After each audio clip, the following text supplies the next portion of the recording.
Welcome to the Storied Outdoors. I am Brian Gill, along with my good buddy and co-host Brad Hill, and we are joined today on Samford University's campus with Dr. Anthony Overton, the biology chair and professor here on Samford's campus. Thank you for joining us today on the Storied Outdoors. Man, we're in person too, in your office, right? Which is new. We don't always get to do that. We also have video for the first time today, so I'm learning a lot today. But man, we're so thankful to be sitting here in your office and surrounded by what looks like stories, and a lot of life living. So thanks for having us. Absolutely. No, thank you for the invite. Man, we have a common interest and common love of fishing. Oh God, yes. And Dr. Overton is an avid fisherman and an avid conservationist, and so tell us. We have the whole chair of the biology department. Right. That's one role. That's one hat as we talk about them. Tell us some of the other involvements that you have in organizations around the state and around the country. Yeah. So I'm the chair of the biology department, but I mainly study fisheries management.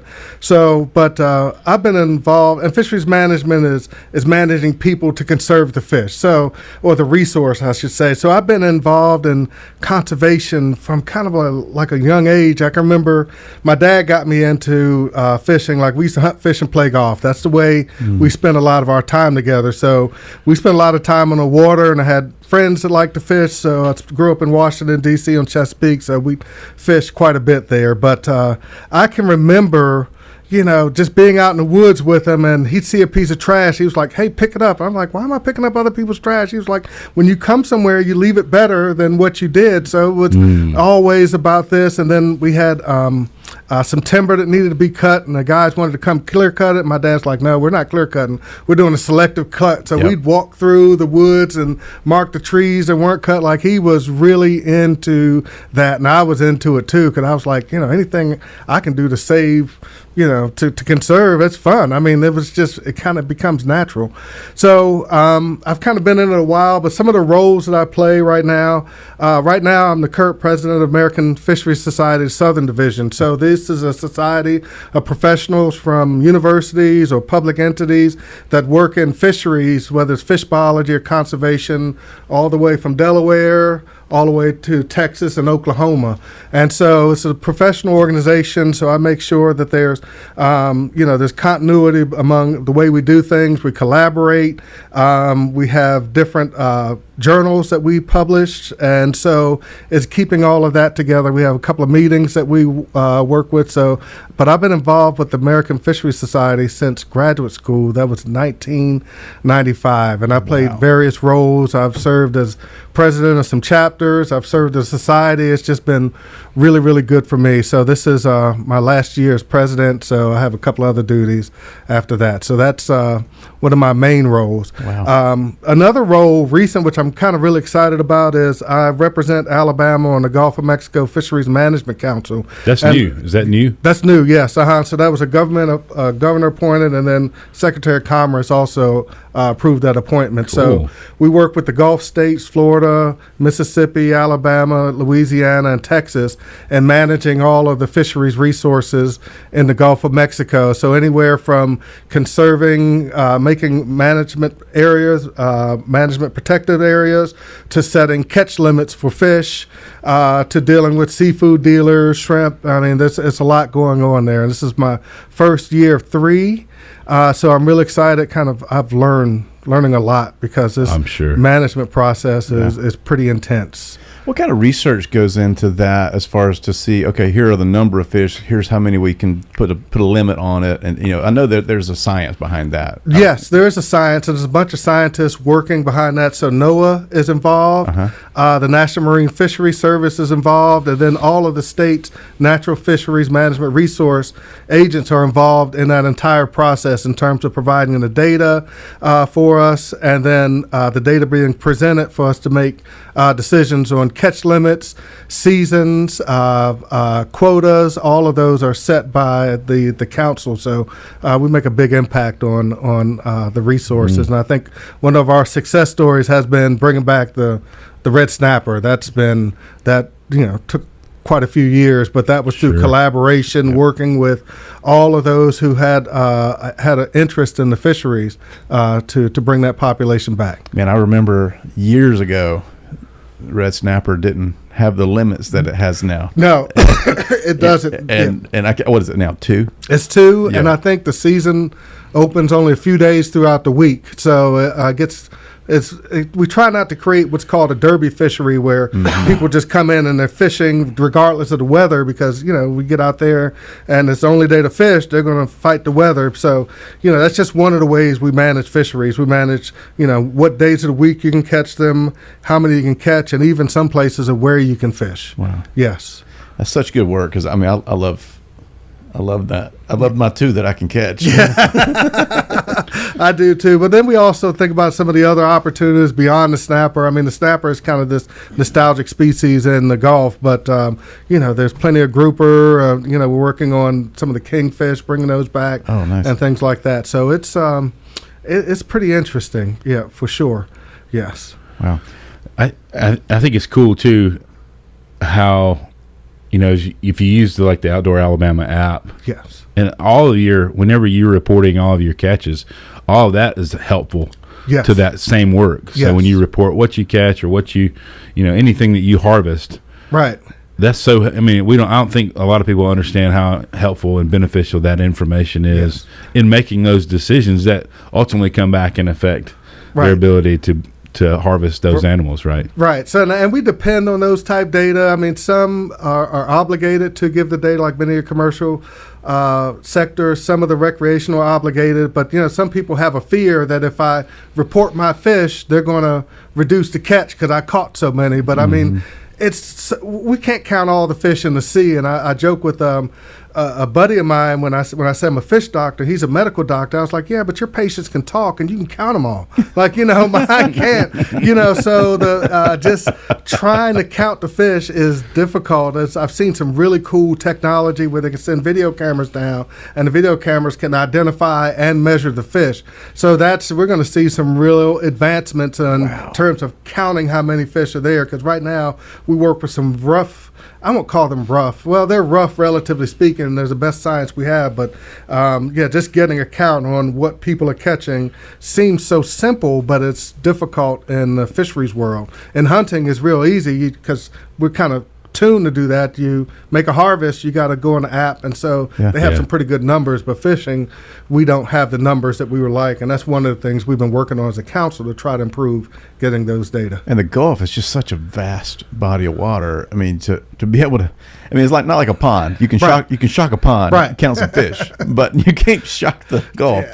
Right, and it's a vast body of water, and then you have several entities. So Texas fishermen may not have the fish the same time of year as the Florida fishermen, or the fish in Texas may be a little bit smaller, but why are they held to the size limits in Alabama, something like that? So you deal with all of those types of things when making your management decisions.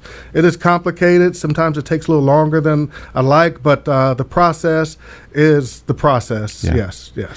Yeah, I think that there's probably, and I'm just kind of going off of things that I've heard people say, whenever they did lower the number of red snapper you could keep, I'm sure that was probably not a popular decision, but it's been beneficial. Yes, and we've seen that population grow, and we've seen good things happen out of this conservation effort. Because it's not always a popular decision to do the right thing, but the benefits are there, and we're seeing it. Right, and that's part of our charge under the Magnuson-Stevenson Act. We're charged with reducing and preventing overfishing.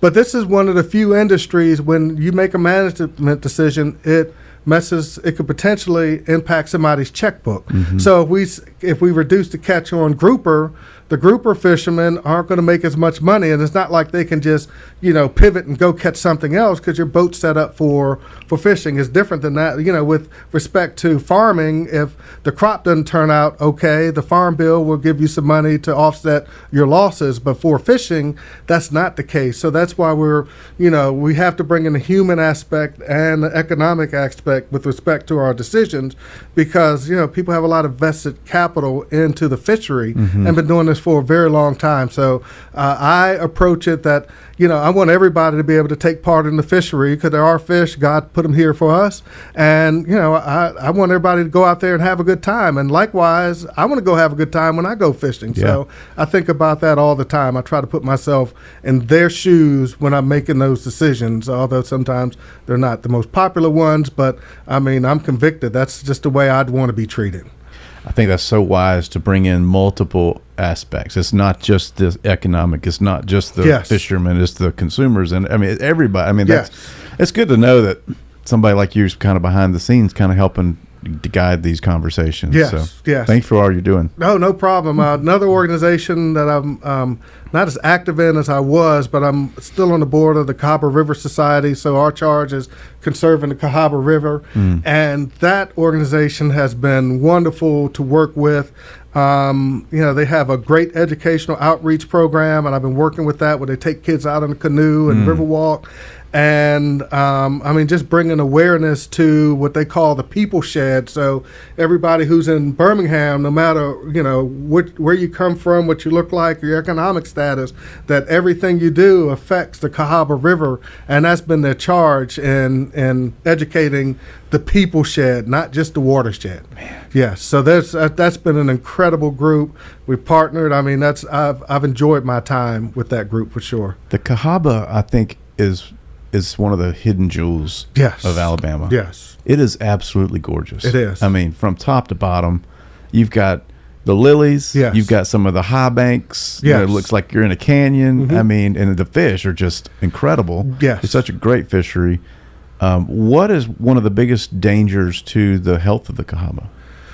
Primarily, and you're going to get a couple of different answers. Primarily, one of the main issues we're dealing with, there's a lot of development that occurs in our people shed or watershed, but I call it a people shed. And runoff, it tends to be a big problem. And also our sewage, because you've even noticed, like when down here, the creek right here that feeds into the Cahaba, when we get a lot of rain, it can flood lakeshore. Yep. And that's primarily because of, the water up top here has nowhere to go but down there. And that's just not here. There are other places where, just water management, especially storm control, is a big issue for the Cahaba River. It's just it receives a lot of runoff during these storm events. So that's been one of the charges. That's why we didn't fish it yesterday. Oh, it's high. Even for that little rain, it was high? That rain, it turned it into chocolate milk. Oh, yes. It was just the runoff, and it just messed it up. So. Yes, and it's not supposed to be chocolate milk. But luckily, with the way the Cahaba River Society has been working, we've worked with cities like Trussville and those other cities that are on the Cahaba, making them aware of their activities and how it affects it. But many of the mayors have stepped up and giving money to help develop, if there's a runoff area, let's put some riprap there, or let's rebuild this bank such that we're not getting so much siltation in. And I think that the other big thing they're working on is creating some fish passage at the lower dam on the Cahaba, because many of those anadromous fish that are in the ocean that come up to the rivers to spawn, they can't come up. And so what has happened is many of the mussels that were attached to the fish gills, and the fish come up and they spread the larvae of the mussels, they're not there anymore. So we've lost many of our mussels because those fish which transport the mussel larvae can't come into the Cahaba anymore. Oh, that's incredible. Yes. I didn't know that's how the mussels would travel. So you're telling me they're in their gills? Yes. So when the fish are down there feeding and the mussels are spawning, they'll put their larvae out in the water column and they're attached to the gills, and that's how they move upstream, because the mussel can't walk. So that's amazing. That's fascinating. Yeah, I'll send you a little video one. It's actually pretty cool. It's like, wow, so we've lost a lot of diversity in our mussels just simply because of that lower dam. They can't get through there. No, you can't. There's no passage, and they're looking on ways to create some level of passage. Yeah, I know I've heard about some initiatives or proposals for like the Alabama Dam at Claiborne, and there was one more. I can't remember the other one, but talking about either doing away with that dam because they're not generating power anymore, or like doing some kind of like canal around it to allow for fish spawning further north, and would ultimately one of those would open up all the way from the Cahaba all the way down to Mobile. Yes. Wow. Yeah. That's essentially which would be enormous for Mobile, for the grass. Right. That Jimbo Metter has talked about in a previous episode, like the grass in the Delta is ultimately impacted by things that happen up here, right? Which is crazy. Wow. But all of that stuff's literally connected, and that's just a small picture of like how connected fish coming from down where I live up that way carrying mussel larvae. That's amazing. Yeah, no, I'll definitely send you a video. It was actually pretty cool how that all works. But that's my conservation efforts. And one of the ways I got into fisheries, I didn't know you could study fish and make money. I wanted to be, I think, maybe a game warden at some point, maybe a medical doctor, but that was only because of the money, not because I loved studying medicine. And maybe a high school teacher. Both my parents were teachers, and they seemed very happy. They had their summers off. They seemed very comfortable. I said, that seemed like a good life to me. So I was in undergrad, and my roommate says, hey, there's this guy coming to talk about fish. I'm like, well, cool, I don't need to go. I fish all the time, and I refill the stream. And he says, hey, they're serving pizza. That worked. I went, and this guy starts talking, and he's talking about, his name is Willie Booker. He's from the Orangeburg Fish Hatchery for the U.S. Fish and Wildlife Service. He starts talking, and that was my aha moment, like, oh, that's what I want to do. I didn't know that you could do all this. And I remember going down to him afterwards and saying, hey, I want to do what you do, because he's dealing with fish. I like fish. He gave a great presentation, and that's how it all got connected. So it was pizza that connected me to fish. I bet that fired him up though. Like, it did. To have a kid come go, hey man, I want to do what you do. Yeah. Oh, it was great. I mean, and that's how. And then I started working at the hatchery with him, and he says you might want to go to grad school. So started applying. He made a couple of phone calls, and that's how it all worked. But the funniest part though. Was when I told my mom I'm going to grad school for fisheries. Most people don't know what that is. And I remember her saying, how in the world are you going to make money counting butterflies? That's exactly what she said. Because, as a child coming in, he said, your child comes to you and says, hey, I want to study fish. And if you don't understand it, you're like, how's this all going to work out? So, as I got into it and got involved in the various organizations, I was sharing stuff with her, and she got interested through me. Her friends got interested. And I remember it may have been about 8 years later, we had a conversation. She says, you remember that conversation we had about butterflies? And I do, because, that one kind of threw me for a loop. She says, you're doggone good at counting butterflies. I remember that. That was a validation. The butterfly count thing worked out all right. Yeah, that's right. It worked out all right. And, it's nice because my friends will call me. They'll be at a restaurant. It's like, hey, should I order this fish? Because, I made them aware that your choices that you eat in a restaurant can affect the conservation of fish. So I think there's an aquarium out in California that puts out called Seafood Watch. So they rank each fish in terms of good, okay, bad, in terms of their practices, in terms of how they catch them or how they raise them. So your choices can either support those fishes that are managed right, that are farmed correctly, or you can choose bad. So it makes people aware. So my friends would call me like, hey, I'm about to order this. Is this fish okay? I heard X, Y, and Z, or should I get this? And I said, hey, here's the Seafood Watch. If you can, follow the good and stay away from the bad. But yeah, that's Seafood Watch is actually pretty cool. And I've had multiple people like, all right, I'm about to order Chilean sea bass. I was like, I don't know if that one's on the good list, but here's the list. There's, yeah. So that's fun. My friends are always calling me, hey, my buddy caught this. What is this? I was like, oh, that's that. Well, I didn't know that about the fish. So I brought, I think, some awareness to them through, here's a guy you meet studying fish. That's about as odd as they get. For me, that's normal. Yeah. But for most folks, that's pretty odd. And I think it was a blessing from God because I mean, I love studying fish. I mean, I come in and do this for free. I mean, I can't because I have some bills, but, I love doing what I'm doing. And so coming to work is not as big of a challenge as it is for someone who, that may not be their ultimate passion. And I know everyone doesn't find that, but for me, I didn't realize how much of a blessing it was until I talked to some of my friends, and they were like, man, I went to the wrong thing. I don't enjoy this. You're happy every day you go to work. I was like, thank God. I mean, isn't that the way it's supposed to be? But I know that's always not the case. Man, that's fantastic. So I love the connection between the fish that you buy at a restaurant has some, I guess implications down the line. I mean, or up the line. So I mean,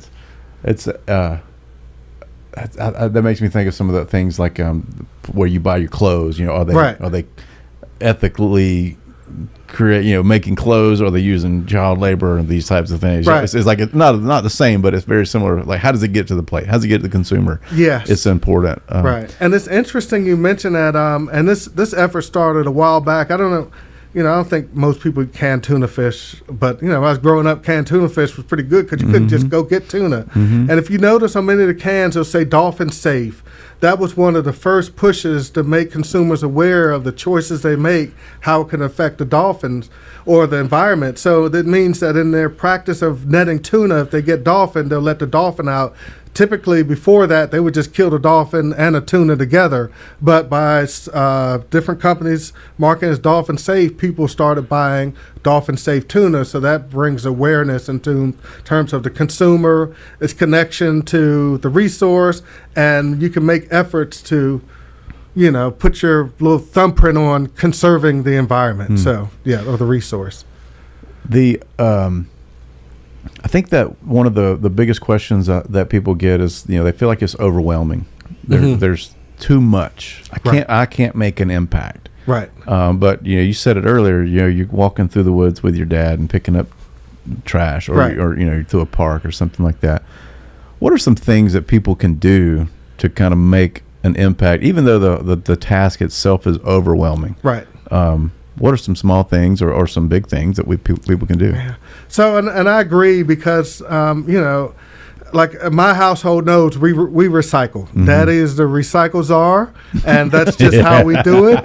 And, I think they appreciate it. It makes me feel good. So something as simple as recycling at home, that makes a big impact in terms of it's not a lot of effort, but it could have a collective impact.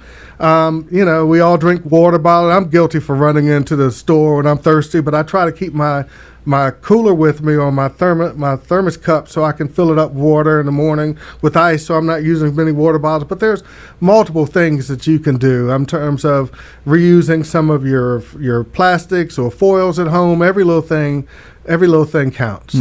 Yes. Yeah, it reminds me of that story about the starfish. Oh yeah. And it's like there's 1,000 starfish out on the beach, and this guy's throwing one back at a time.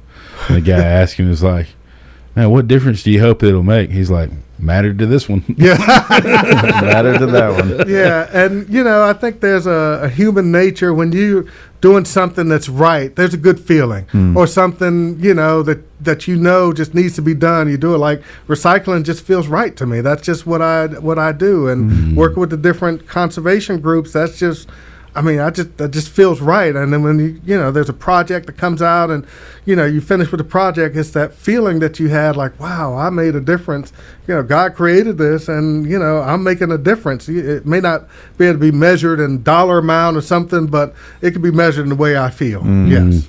And that's really one of the third ways you can do is get involved with maybe the Sierra Club, or there's if you just look up conservation efforts in your area, just get involved and see what you can do. It may be as simple as providing membership and going out and have your voice heard. Those, they make a difference here, and Birmingham has some really good conservation efforts and some really like-minded conservation people that are really dedicated to the cause. All the keeper organizations. River keeper systems. The Cahaba River Society. Yes, y'all do cleanup days, don't you? Yes, we do cleanup days. We had, and Luckily in this department, we have some folks that feel the same way I do about conservation. So we oftentimes have opportunities for students to receive extra credit when we do the Cahaba River cleanup, or there may be like the catfish fry down. You're going to go volunteer out there with the conservation group, and the conservation groups have been great in supporting our students,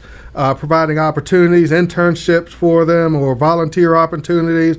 It's been really good, and they haven't said no yet, so I'm going to keep sending students to those organizations. Well, I mean, serve some pizza, you know. Yeah, yeah, the pizza works. I heard catfish fry. That's all I heard. Oh no, this group right here might have to be some Starbucks coffee, but whatever works, you know, you make it work. And I've seen when folks have gone out there, it's like, well, I only went out there for the extra credit, and then they, you know, maybe been obligated only to stay 2 hours. Like, hey, I stayed the whole time. I was having a good time, and I was like, cool. You know, there's that kind of divine intervention to connect something with the outdoors and with a student that had no clue. So yeah, you got to kind of shine the light on them quite a bit, more than one time. I love it. You made mention a couple of times, you know, I know you're a man of faith, and as you do the work that you do, a lot of times biology and science seem to be in opposition to faith. Talk a little bit about how those really should work hand in hand. Right. So for me, it can be a challenge if you let it, you know, either biology is going to be first in your life or God, you know, one of the two. And when you try to make them both first, then that's when you have some problems. I mean, biology isn't going to change my faith. So you know what comes first, you know, but I can teach biology. It was like, hey, this is what humans thought. This is the theory. It may not align directly with the Bible, and that's okay, but I give you enough information for you to make some decisions about the biology. But most of the time it lines up, because I oftentimes, if I'm giving a lecture and, you know, I come up with the animal or process, it was like, why did God make this process that way? Yeah. So now it's like, whoa, this kind of, yeah, it happened, but something made this happen for it to work lockstep and to work as perfectly as it does. You know, there was something involved here. So I could try to get students to think about, you know, why did God put spiders on the earth? Yes. Yeah. So my wife would love an answer to that question. We had to go talk to Drew. So that's one of the main ways I challenge students and bringing Christianity into in biology. You know, whenever and luckily there's enough fish stories in the biology, in the Bible, where I can kind of make some connections and challenge students, and my thinking is like, wow, these kind of contradict each other, but how's it work? You know, how do we come to grips with this? How do we accept? You know, what do we decide to accept? And you know, it's in a judgment-free zone. You can accept whatever you want, but you know, we'll respect each other's views. Yeah. Yes. So when you've been fishing a long time. How did you get involved in fishing? My dad. So I grew up in Washington, D.C. He was from country city, Elizabeth City, North Carolina. So. And I've kind of come full circle to that. So they did a lot of hunting and fishing, and that was how I guess he and his dad spent time together. So we did a lot of that. And I was, before I came here, well, I remember when I was in D.C., every spring we'd go to the Potomac River and dip up herring and salt them. And I was like, okay, you know, it was fun being out there, but when you have 3 or 4 gallons of salted herring, you know, that's a lot of fish, and it didn't taste all that great to me, but that's what he liked to do. I mean, we get them and salt them and prepare them. And, you know, I just thought maybe that's from the country. That's what he does. But I was down at East Carolina, and one of the fishes that I studied was herring, which is the same herring that we catch. And I now realize that was like a subsistence fishery. So those folks that didn't have a lot of money, when the herring came to run, they would go dip them up, salt them to save them throughout the year. And that's what he did. So it was a lot of nostalgia for him to be able to do this. And then when I got to North Carolina, there were all these herring festivals, like it was part of the culture. And Eastern North Carolina is where he grew up, and so it kind of came full circle. It's like, oh, for him, this was bringing them back to his roots. For me, it was catching a lot of fish and hauling them and putting them in the buckets and eating salty fish, but I got to appreciate that. And that's where the whole culture, society of the fish kind of came in about it. And it was really cool. That was, when I made that connection, I was like, oh, that's pretty cool. That's why you like to do this. Yeah, that was it. And so I'll make sure to have some herring at least once a year in honor of that. But that's how I got into fishing. And again, it's just been good. It's just I sure think about fish a lot more than I'm able to fish. But I mean, it's part of my job. But it is great. I have met so many people. I have been involved with so many organizations. Like I can't repay back those organizations, the group, what they've done for me. It's just been incredible. Yes. What's some of your, obviously since the herring, what's some of your favorite fish to target as a fisherman? I like deep water grouper fishing, but I don't live close enough to the coast to get down there that much. Right. But crappie, I enjoy crappie fishing and bluegill fishing. I have a part of a club here in Calera, and we have a lot of bluegill and bass in there, so that's a great place to go. And then I go out with a guide every now and then for crappie, at least 4 times a year to go crappie fishing. And then, believe it or not, Lake Purdy is actually a pretty nice place to crappie fish.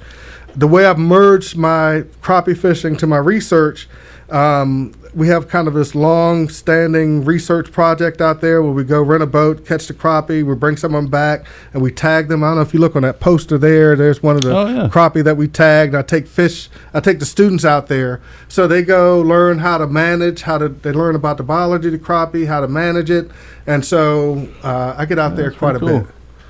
Yep, I get out there quite a bit. Oh, that's great. Yeah, so those are my 2 favorite. But I'll just about fish anything. It really doesn't matter. Yes. Yeah. Have you seen any of the sturgeon that are kind of making their way back up? Yeah, I hadn't seen them. They've been elusive. I've seen outside of the wild. I mean, outside of captivity, maybe 1 sturgeon. They're coming back. They're hard to catch. When I was working in North Carolina, we were catching baby fish, and we were able to catch 1 baby sturgeon that showed that they were actually coming up the river and reproducing, and that was pretty good. And that was part of the research. So as part of my job, research, it's also a large component of what I do. Yes. Wow. That's pretty neat. Yeah. I've been listening recently to this will be recorded. Or this podcast we're doing right now will be released much later than like the moment that we're talking right now. But there's a podcast, Bear Grease, and he's an Arkansas guy, but they've been talking about the sturgeon in Oklahoma and all of the caviar that they would get from those sturgeon, and how like it was being obviously illegally in buckets, and they were sending it all over the world, and then they turned it around to where for a little while wild fishing game people were bringing their sturgeon to them, and they were processing the caviar and putting the money back into wild fishing game. And so it was a pretty cool story, but it was also, it was funny to hear, like, the game wardens talking about like catching these people. And so some of those stories are pretty funny, but it was really interesting. I had no idea, like,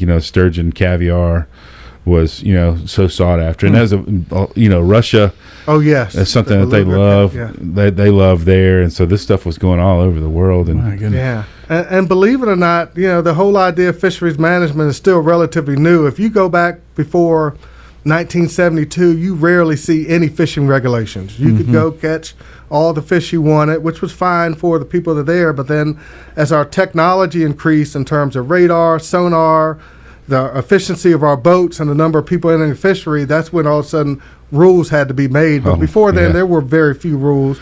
And it was probably okay back then because we weren't catching enough fish to make an impact on the fishery. So it's a relatively new science. And so that's why it's still very difficult. I mean, we're talking maybe 60 years old max. Wow. Yes. Yeah, Jack Davis's The Gulf, The Making of an American Sea, really great read. Oh, I'm going to check that one out for sure. So, it's kind of a historical account of the Gulf of Mexico, right? And so you see that, like he talks about that some of when they first came, it was just like catch all you want, right. And then as technology grew, we started, what we're doing has a profound impact on where we live, and, right?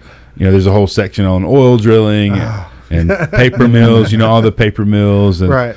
They were just like dumping stuff into the water. What they didn't know, and we've talked about that before on the podcast. Right.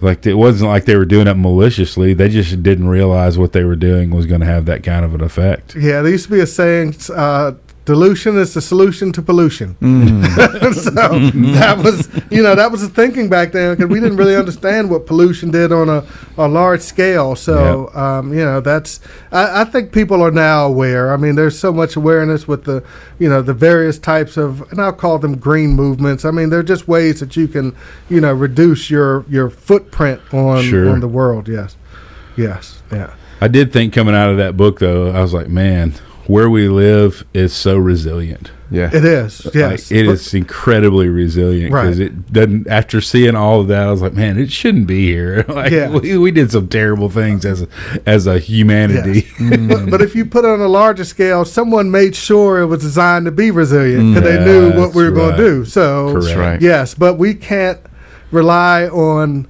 his ability to make it resilient to rely on, it's always going to be the case, because we realize that, despite its resiliency, we can really have an impact on the resource itself. So, I think people are aware. I don't know, it just makes me feel good when I can, when my life choice can make a difference, whether it's inspiring somebody to do something similar or it's in direct connection to conservation. How's that play out as a Christian, our duty to be conservationists and to conserve, as a result of our faith, we should be doing this type of thing? Is that right? Yeah. How does that play out with your views on that, like as a Christian, right? And conservationist at the same time. Yeah, I mean, they go hand in hand, but I think I also mentioned to you that you have to sometimes be shown. I mean, I don't think, and this could be wrong, I don't think people are born with the innate ability for conservation. I mean, you have some ability, but I think when you see it, when you experience it, it becomes part of you. And if you're a person of faith, you realize why you're having that experience. But I think, again, it's everyone has to kind of be shown kind of what conservation is, the impacts, and how you can make an issue. Then you tie that in with your faith. Yes.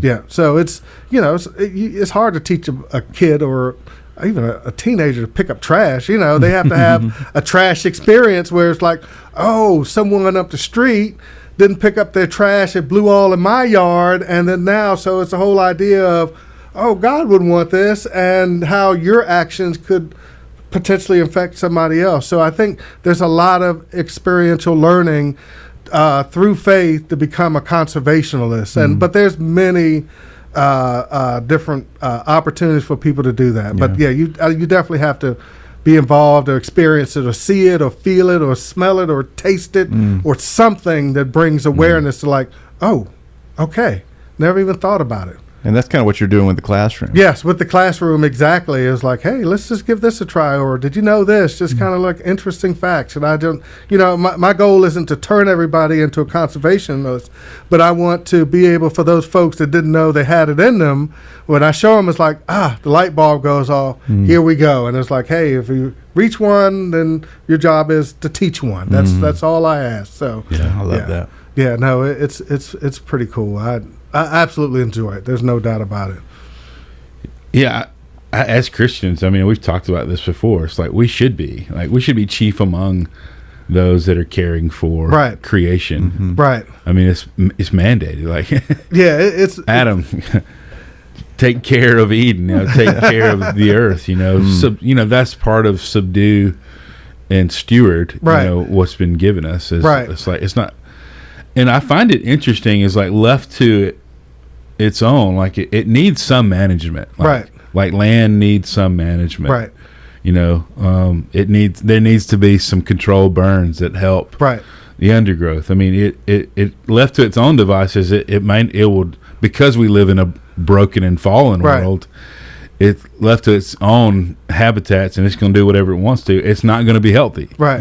And then obviously we bring in invasives, and oh yes, and then that's a whole nother conversation. So that's part of us having broken creations. We bring in all these invasives that are not good. Yes. And so it needs, creation needs us to steward and to manage it, to understand, the impact of, kudzu, right, or whatever or privet. We talked about privet yesterday, on the side of the river, because me and Brian were both limb brim fishing. We were catching limb brim because we had lures caught in privet heads.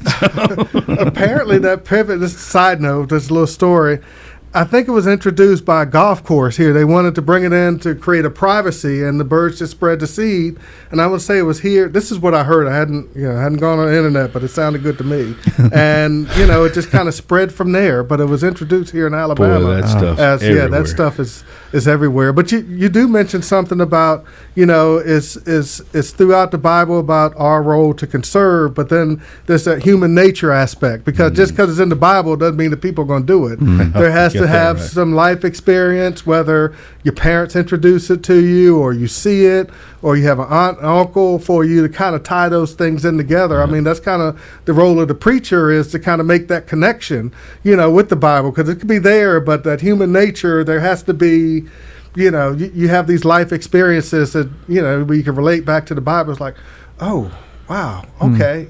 So I think those two have to go hand in hand in order for the connection to be there. And that's why I said so people just aren't innately born with knowing how the Bible operates, or, the tenets of the Bible. You have to be taught and experienced and go through your own self-awareness for you to make those connections. And so that's what our role is, whatever it is, whether you're preaching or you're doing a podcast, or I'm teaching, or you're out in the environment. That's kind of the role that God had you to bring him closer, to bring folks closer to him through whatever that vector may be. Yeah.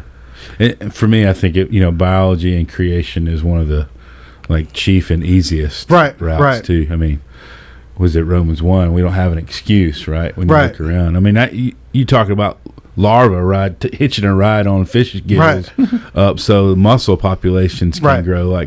That don't just happen, right? Like that has a designer, right? That's amazing, right? And that's one tiny little piece of the way ecosystems operate, right? And like how intricately connected we all are, right? And that's the way God's created it. Yeah, and see man, how that just works. Makes me go, praise the Lord. Lord. When you all are going to be fishing again, you pass by a mussel shell, all of a sudden you're going to think about, how'd that shell get here, the fish? So that's how God kind of works to create things. And then you may tell that story to a bunch of other people. Look here, let me show you this right here. I'm definitely telling my kids. Yes, and that's how you create awareness, and you make that connection. You're the conduit towards what God has charged us to do, but you've got to show some folks through experience or something how that connection is made. Well, that's great. Yeah. Anthony, we like to talk about this podcast as a digital campfire. If you're sitting around a campfire and you got a story to tell us a story. What maybe your best day? Tell us a close encounter or something like that. I've got two. Okay. And they're on the same river with the same guy. Okay. So I was a graduate student at the University of Georgia, and we were charged with going out to collect larval fish from this fish that had been recently rediscovered, called the robust red horse. It's a sucker. I saw one yesterday, or saw the red horse sucker yesterday on the river. Oh, you did? We kept calling it the red dragon. The red dragon. Yes, robust red horse. So we would go out during the day and seine. It just means just pulling a little shallow net on the beaches and look for larvae, and then at night we would hang lanterns with a light stick in there, and the larvae would swim in there. We'd pick them up at night. So we're doing our day sampling, and this is the Ogeechee River, Georgia. And we come around the curve, and one of our sites is this big old gator sitting there. Oh. And we come around, and he splashes into the water. So we pull up, and so one person has to be in the water, and one person's on the shore to kind of scoop this net.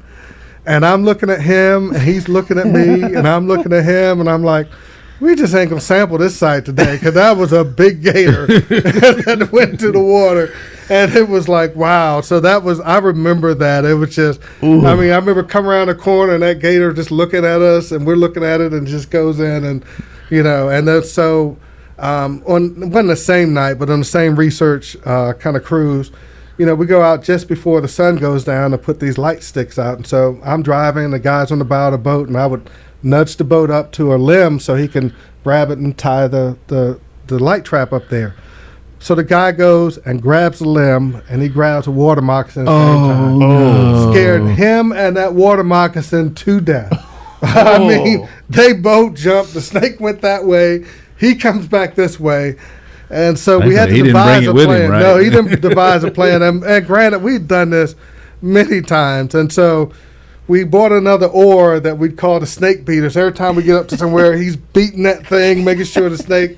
And at the end of the sampler season, this thing had knots in it and everything. But that snake scared us to death. But it was, and when we see each other at the professional meetings, we talk about that event. He was like, man, I've never purposely grabbed a snake like that. And that was pretty cool. So that's all in research. We kind of have, I could tell you multiple stories, but I remember both of those, that alligator and that snake. That made for a fun summer. Man, not many people spend a lot of time on the water at night. Yes, at night. Yeah, there's a lot of things that go bump in the night. Yeah, I think we may have seen Bigfoot a time or two. Maybe. Man, there's nothing like shining your light out over the water and seeing all those gator eyes reflected back at you. Yeah, that gives you. I grew up in Eufaula, so I know all those gators. Yeah, it gives you appreciation for what God has created and how it's created, and again, why they're here. They serve a role, and all of them serve a collective role to make sure that life exists on Earth. It's pretty cool. So I enjoy it, and even when I've been doing some deep sea cruises, I'm like, who in the world came up with this idea to create this organism? And I know who I'm talking about, but just at the awe of it, it's like, wow, this is if it was left up to me, I would have messed it all up. Oh man. Yeah. What's there a particular story in your experience that really grown you as as perhaps a man or just we say it in the beginning of the podcast, right, the stories that shape us, something that shaped you as a man, as a teacher, as a father, any of those things, like you can really point to.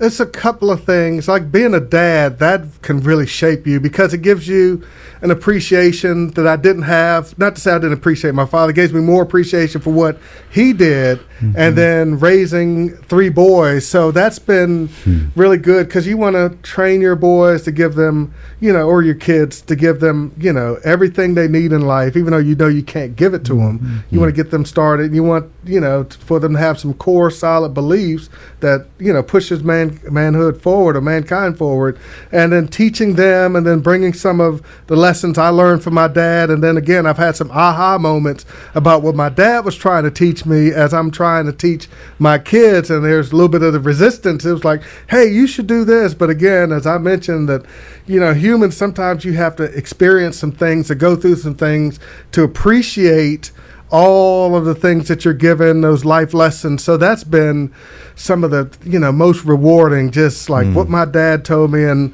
maybe what my friend's father tried to share with me one time, and me sharing it with my kids, trying to get them so that they're in a good spot. That is some of the most rewarding and challenging, my Lord. I mean, that one.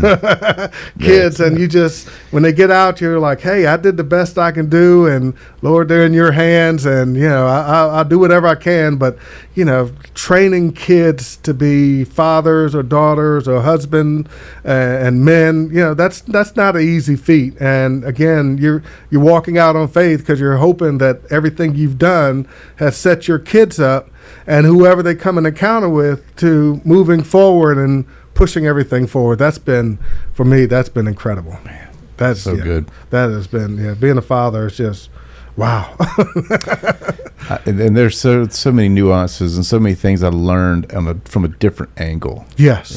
Being a dad, like you said, you learn some things from a son's perspective. Right. But then you see it from a father's perspective. It's like, oh, wow. Yeah. That's different. Yeah. It is different. And, I think when you become a parent, you realize you appreciate your parents more. I know that seems strange, but that is just the norm. It's like, wow, I really appreciate what you did for me, and I probably even more appreciate what you did for me that I didn't know you did for me.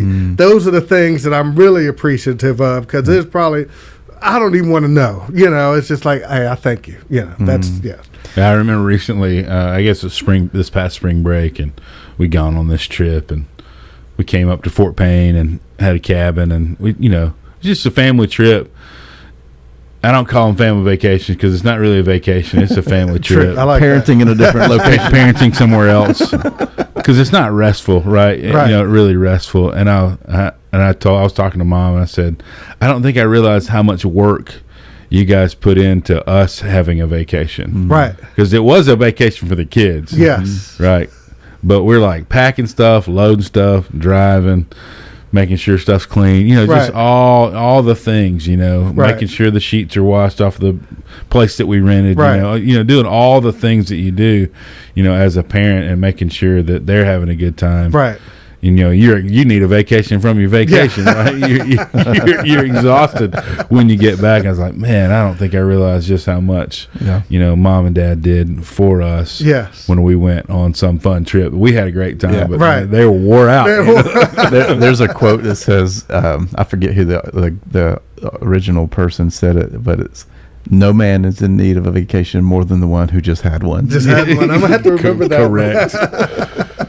Yeah, and it's fun to get your kids out into the outdoors. Like, all mine aren't outdoorsy. I had this vision that, they would follow behind me like a bunch of puppies out into the woods. That's the way I was with my dad. Whenever he said he was going somewhere, he made sure to take me out of it. But two of my kids are kind of one's in the hunting and the other one's in the fishing. And so we go, and so that's fun too, creating opportunities for him to have those memories that I had. I mean, I can sit and tell you stories all day, but I want him to have those same stories so he could pass it down to his kids, so his kids can have the opportunity to enjoy the outdoors if they want to. So that's fun. I have a feeling my oldest one, he's going to come around though. I mean, he can't stand it.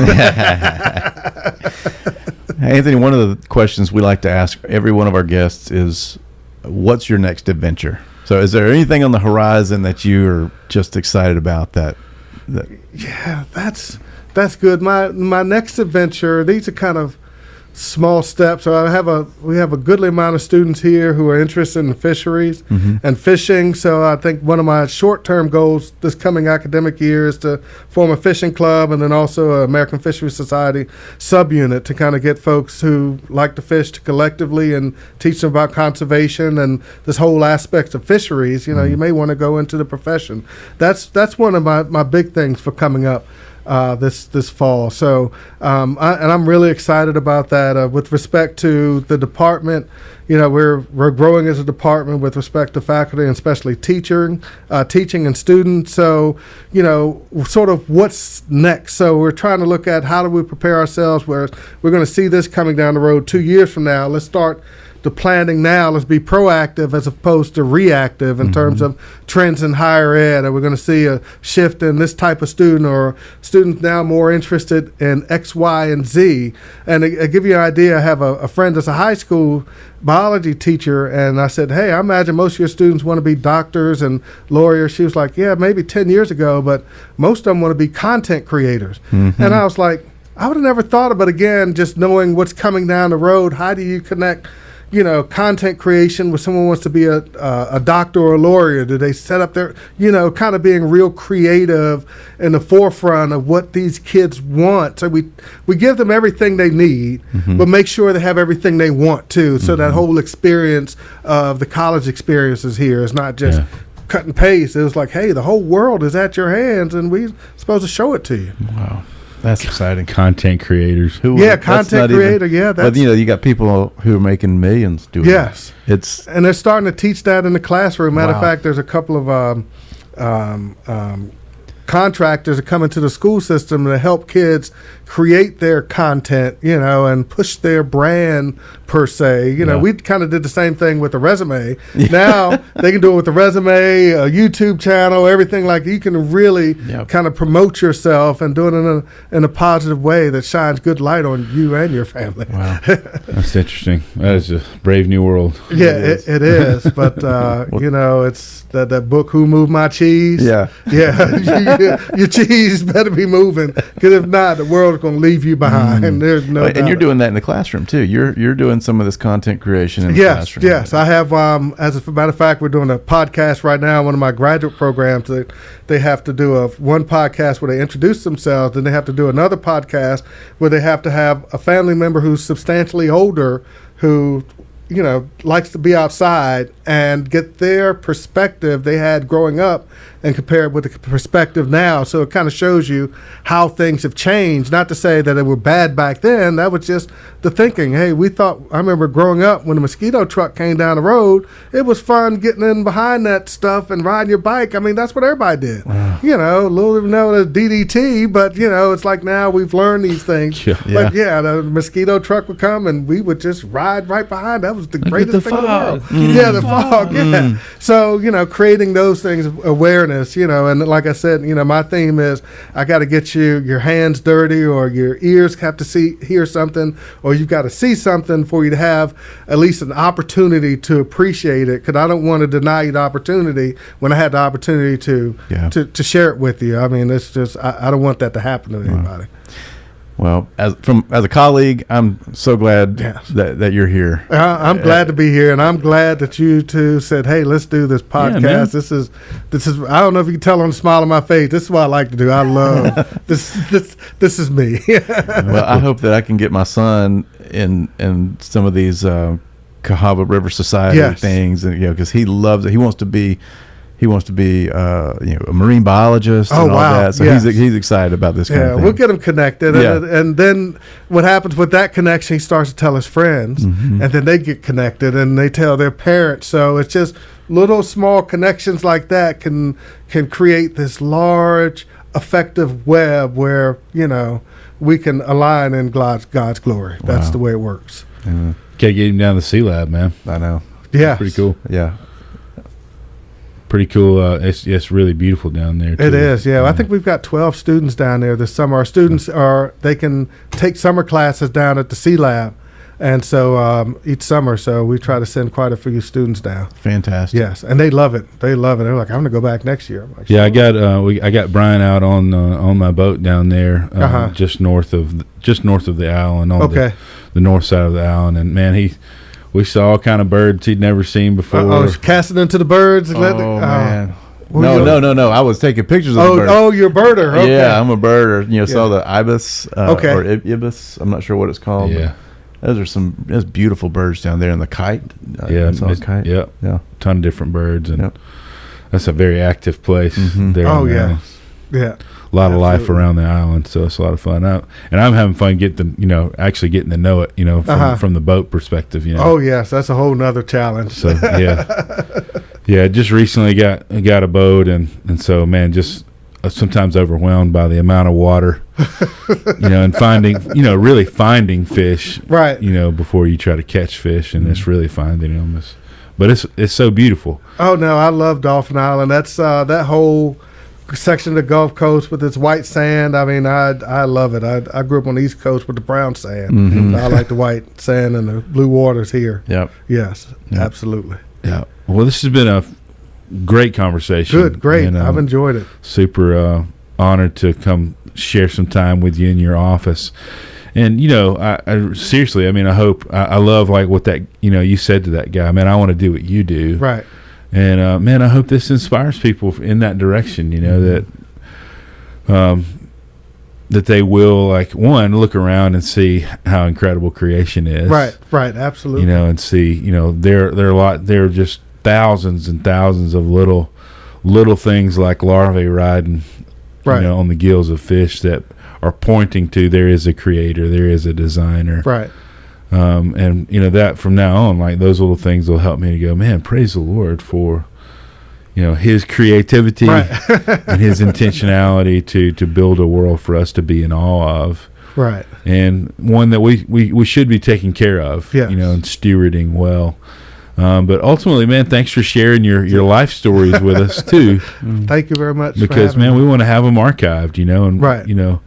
and that's the whole point of this, is to share stories, to put them in this podcast form, so they'll hopefully endure, forever, for people to come back to. One day. That's how we got history, was people journaled. Right. Right. And that's how we have history books, and we knew what was going on back before there was stuff like this technology. But now maybe we'll contribute to, this is what was going on in the world. This is what people were thinking about. Mm-hmm. This is how they were living. This is what they thought was important. Right. And that we can do a small part in contributing inspiration to people to write stories and share stories, and to grow from them, and Yes. to be better. And so, man, thanks for being a part of that with us. Thank you for having me, for sure. For those that are listening, man, we're so thankful for everybody that listens to this podcast, that send us messages, or more importantly, leave us reviews. That's so incredible. People that leave reviews on the podcast, that just helps the podcast be found and more searchable. So the more reviews, the better. And we're thankful for the feedback. If you want to email us, you can email us at thestoriedoutdoors@gmail.com. We'd love to hear from you. If you have you listened to an episode and you loved it, or maybe you didn't like it, or maybe there's somebody you think we should have on the podcast, we'd love to hear from you, and connect with you and hear your story. And man, we're thankful that we get to tell these stories, and you listen and you respond, and we hope these stories encourage you to write your own stories and share your own adventures in the place we love to call the Storied Outdoors.